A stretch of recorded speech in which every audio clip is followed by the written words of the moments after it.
One might wonder if it's relevant to mention the users among those who work within the Debian project, but the answer is a definite yes.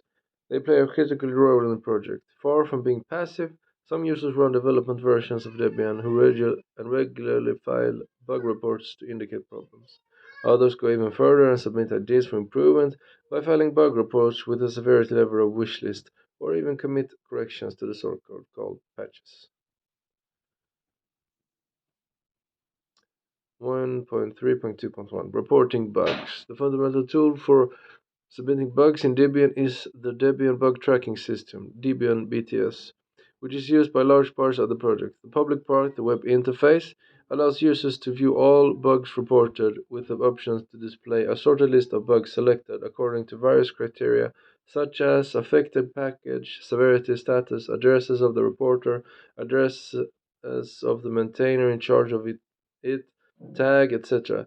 It's also possible to browse the complete historical listings of all discussions regarding each of the bugs. Below the surface, the Debian BTS is email-based. All information that it stores comes from messages sent by various persons involved.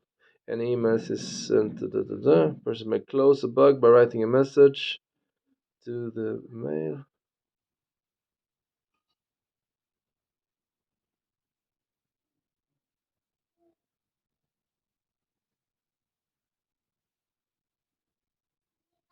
Hmm.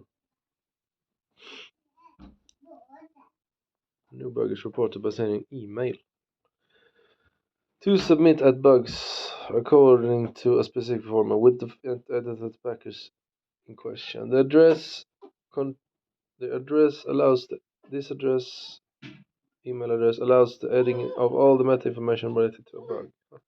The Debian BTS has other functional features as well, such as the use of tags for labeling bugs. For more information, see debian.org/bugs. Severity of a bug. The severity of a bug formally assigns a degree of gravity to the reported problem. Effectively, not all bugs have the same importance. For instance, a typo in a manual page is not comparable to a security vulnerability in server software.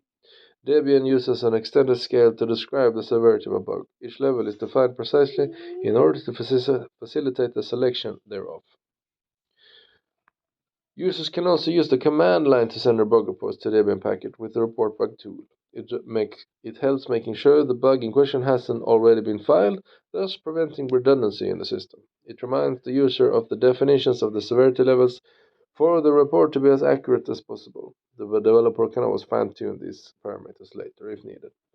It helps writing a complete bug report without the user needing to know the precise syntax by writing it and allowing the user to edit it. This report will then be sent via an email server, by default a remote one run by Debian, but ReportBug can also use a local server. This tool first targets the development versions, which is where the bugs will be fixed. Effectively, changes are not welcome in a stable version of Debian, with very few exceptions for security updates or other important updates. If, for example, a package is not working at all. A correction of a minor bug in a Debian package must thus wait for the next stable version. 1.3.2.2 Translation and documentation. Additionally, numerous satisfied users of the service and offered by Debian like to make a contribution of our own to the project. As not everyone has appropriate levels of expertise in programming, they may choose to assist with the translation and review of documentation. There are language-specific mailing lists to coordinate this work. Vector bases. What is I18N and L10N? Abbreviation of the words internationalization and localization. I18, E8, preserving the initial last letter of each word and the number of letters in the middle. Oh, I thought it was some phonetic thing. To internationalize a program consists of modifying it so it can be translated, localized. This involves partially rewriting a program initially written to work in one language in order to be able to open it to all languages. To localize a program consists of translating the original messages, frequently in English, to another language. For this, it must already have been internationalized. In summary, the internationalization prepares the software for translation, which is then executed by localization. 1323 Sending fixes. More advanced users might be able to write a fix to a program by sending a patch. A patch is a file describing changes to be made to one or more reference files. Specifically, it contains a list of lines to be removed or added to the code, as well as sometimes lines taken from the reference text, replacing the modifications in context. They allow identification of the placement of the changes if the line number have been changed. The tool used for applying the modifications given in such files is simply called patch.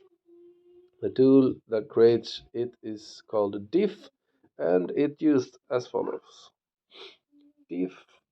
diff-u file.old file.new, and it outputs file.patch. The file.patch file contains the instructions for changing the contents of file.old into file.new. We can send it to someone who can then use it to recreate file.new from the two others like this: patch p0 file.old less than file.batch.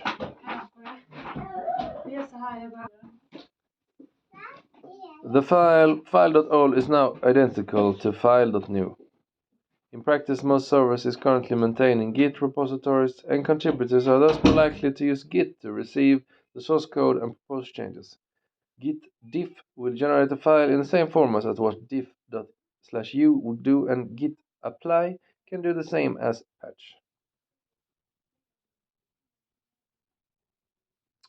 Culture Git. Git is a tool for collaborative work on multiple files while maintaining a history of modifications.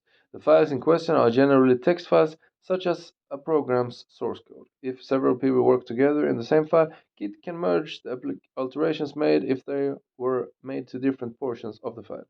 Otherwise, these conflicts must be resolved by hand. Git is a distributed system where each user has a repository with a complete history of changes. Central repositories are used to download the project, git clone, and to share the work with others, git push. The repository can contain multiple versions of the files, but only one version can be worked on at a given time. It is called the working copy. It can be changed working copy. It can be changed to point to another version with git checkout. Git can show you the modifications made to the working copy, git diff, can state changes for inclusion, git add, and can create a new entry in the version's history, git commit. It can also update the working copy to include modifications made in parallel by other users, git pull, and can record a particular configuration in the history in order to be able to easily extract it later on, git tag. Git makes it easy to handle multiple concurrent versions of a project in development without them interfering with each other. These versions are called branches. This metaphor of a tree is fairly accurate since a program is initially developed on a common trunk. When a milestone has been reached, such as version 1.0, development continues on two branches. The development branch prepares the next major release, and the maintenance branch manages updates and fixes for versions 1.0. Git is nowadays the most popular version control system, but not the only one. Historically, CVS, concurrent version system, was the first widely used tool, but its numerous limitations contributed to the appearance of a more modern free alternative. These include especially Subversion, Git, Bazaar, Fossil, and Mercurial. It's beyond the scope of this book to provide this detailed explanation about Git. For that, you can refer to the Pro Git Handbook.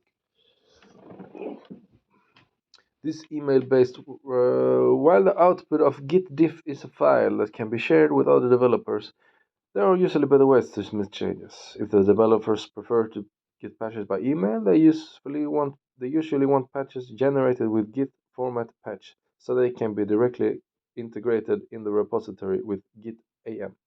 This preserves commits meta information and makes it possible to share multiple commits at once.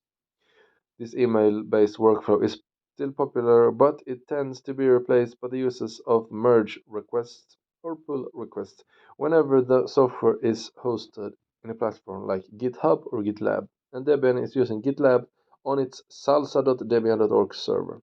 On the source systems, once you have created an account, you fork the repository, effectively creating a copy of the repository in your own account, and you can then clone that repository and push your own changes to it. From there, the web interface will suggest you submit a merge request, notifying the developers of your changes, making it easier for them to review and accept your changes with a single click. 1.3.2.4 Other ways of contributing. All of these contribution mechanisms are made more efficient by users' behavior. Far from being a collective of isolated persons, users are a true community within which numerous exchanges take place. We especially note the impressive activity on the user discussion mailing list, Debian user blah blah blah. See chapter 7. Not only do users help themselves and others on technical issues that directly affects them, but they also discuss the best way to contribute to the Debian product and help it move forward. Discussions that frequently result in suggestions for improvements. Tool. How can I help? The how-can-I-help program lists opportunities for contributing to Debian packages that are installed locally.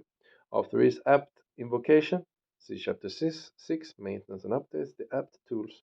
It shows ways to help by highlighting bugs tagged newcomer, which are easy entry points for new contributors, or orphan packages that need a new maintainer. The program can be executed directly as well. Since Debian does not expect funds on any self-promoted marketing campaigns, its users play an essential role in its diffusion, ensuring its fame via word of mouth.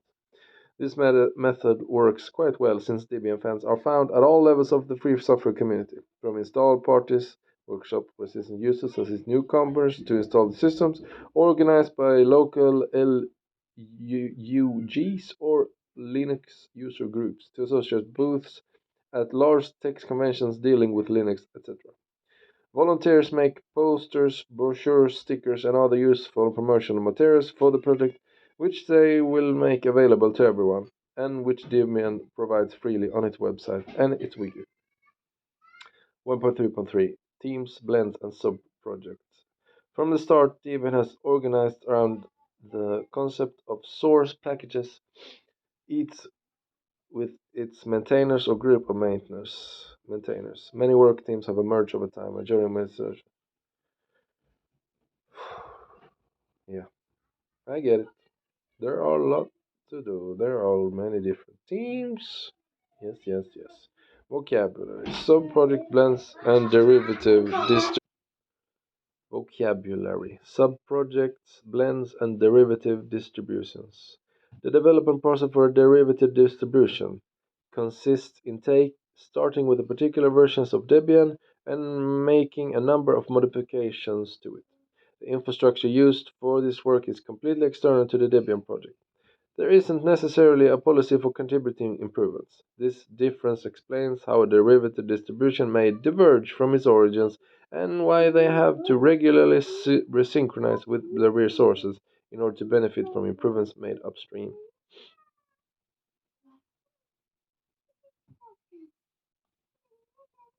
Hmm. On the other hand, a sub-project or a blend cannot diverge, since all the work it consists of is directly improving Debian in order to adapt it to a specific goal. The most known distribution derived from Debian is, without a doubt, Ubuntu, but there are many. See Appendix A, derivative distributions, to learn about their particularities and positioning in research to them. Here are a small selection of current released Debian Pure blends: Debian Junior, Debian Edu, Debian Med, Debian Multimedia, the audio multimedia work, Debian Acid, Astro, Science, Freedom Box, Games, Debian Chem. Yes, yes, yes. 1.3.3.2 Administrative teams. The most administrative are closely and are relatively closed and recruit only by co-optation. The best means to become part of one is to intelligently assist the current members, demonstrating that you have understood their objectives and methods of operations. The FTP masters are in charge of the official archive of Debian packages. They maintain the programs That will receive packages sent by developers and automatically store them after some checks on the reference server.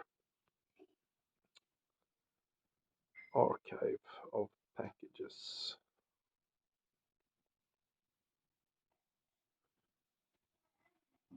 They must also verify the licenses of all new packages in order to ensure that Debian may distribute them prior to including them in the corpus of existing packages. When a developer wishes to remove a package, they address his team through the bug tracking system and the ftp.debian.org sudo package.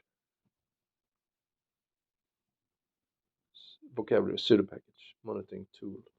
The bug tracking system, initially designed to associate bug reports with the Debian package, has proved very practical to manage other matters. List of programs to be resolved or tasks to manage without any link to a particular Debian package. The sudo packages allow thus certain teams to use the bug tracking system without associating a real package with the team. Everyone can thus report issues that need to be dealt with. For instance, the BTS has ftp.debian.org entry. Tracking system has ftp.debian.org tracking entry. Uh, I gotta take the cake out of the oven. Okay.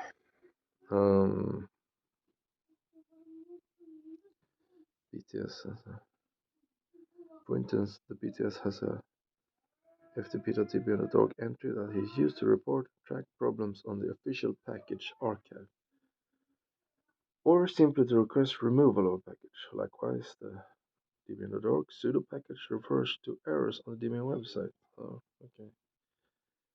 So things that are not packages can have something like that. Okay. Tool. GitLab, Git repository hosting, and much more. A GitLab instance such as known as salsa.debian.org, it use a GitLab instance such known as salsa.debian.org is used by Debian hosts to host the Git packaging repositories. But this software offers much more than simple hosting, and Debian contributors have been quick to leverage the continuous integration features, running tests or even building packages for each push. Debian contributors also benefit from a cleaner contribution workflow thanks to the well-understood merge request process, similar to GitHub's pull requests. GitHub replaced Fusion Forge, which was running a service known as alioth.debian.org for collective package maintenance. This service is administered by Alexander Wirth and so on. The Debian System Administrators DSA team, as one might expect, is responsible for system administration of the many services used by the project. They ensure optimal functioning of all base services, DNS, web, email, shell, etc., install services, software requested by Debian developers, and take all precautions in regard to safety. Tool Debian Package Tracker. This is one of Raphael's creations. The basic idea is for a given package to centralize as much information as possible on a single page. Thus, one can quickly check the status of a program, identify tasks to be completed, and offer one's assistance. This page gathers all bug statistics, available versions in each distribution, progress of a package in the testing distribution, the status of translations of descriptions and debconf templates, the possible availability of new upstream versions, notices of non-compliance with the latest version of the Debian policy, information on the maintainer, and any other information that said maintainer wishes to include. On tracker.debian.org. An email subscription service completes this web interface. It automatically sends the following selected information to the list: bugs and related discussions, availability of a new version of the Debian services, new translations available for proofreading, etc. Advanced users can thus follow all of this information closely and even contribute to the project once they have got a good enough understanding of how it works. Another web interface known as the Debian Developers Package Overview (DDPO) provides each developer a synopsis of the status of all Debian packages placed under the charge. These two websites are tools developed and managed by the group responsible for quality assurance within Debian, known as Debian QA. The list masters administer the email server that manages the mailing lists. They create new lists, handle bounces, deliver failure notices, and maintain spam filters, unsolicited bulk email. The mailing lists are without a doubt the best testimony to activity on a project, since they keep track of everything that happens. The number from April 2021 regarding the numbers regarding our mailing lists speak for themselves. Debian hosts about 325 lists, totaling over 295,000 individual subscriptions and 396,000 emails are delivered every day. Each specific service has its own administration team, generally composed of volunteers who have installed it and frequently programmed the corresponding tool themselves. This is the case for the bug tracking system, BTS, the package tracker, salsa.debian.org, GitLab server, the servers available on qa.debian.org, lintian.debian.org, build.debian.org, cdimage.debian.org, etc. 1.3.3.3 Development Team Transversal Teams. Unlike administrative teams, the development teams are rather widely open, even to outside contributors. Even if Debian does not have a vocation to create software, the project needs some specific programs to meet its goals. Of course, developed under a free software license, these tools make use of method proven elsewhere in the free software world.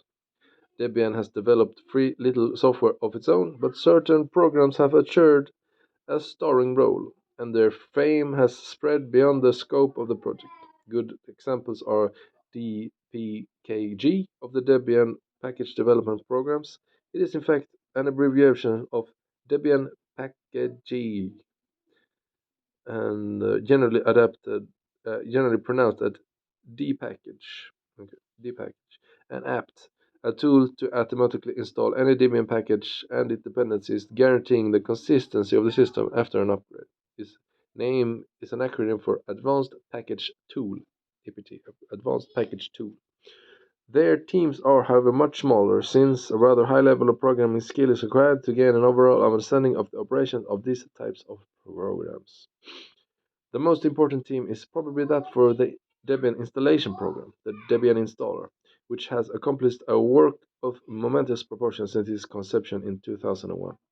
Numerous contributors were needed, since it is difficult to write a single program able to install Debian on a dozen different architectures.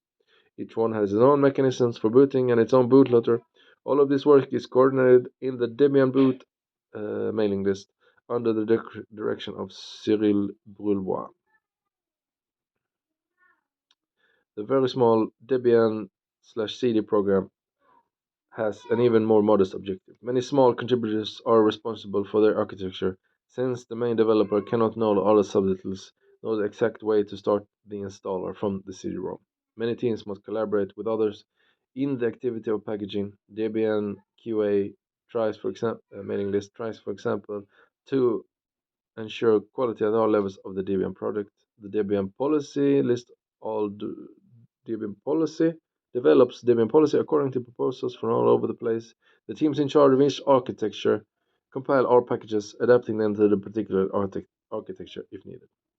All teams manage the most important packages in order to ensure maintenance without placing too heavy a load on a single pair of shoulders.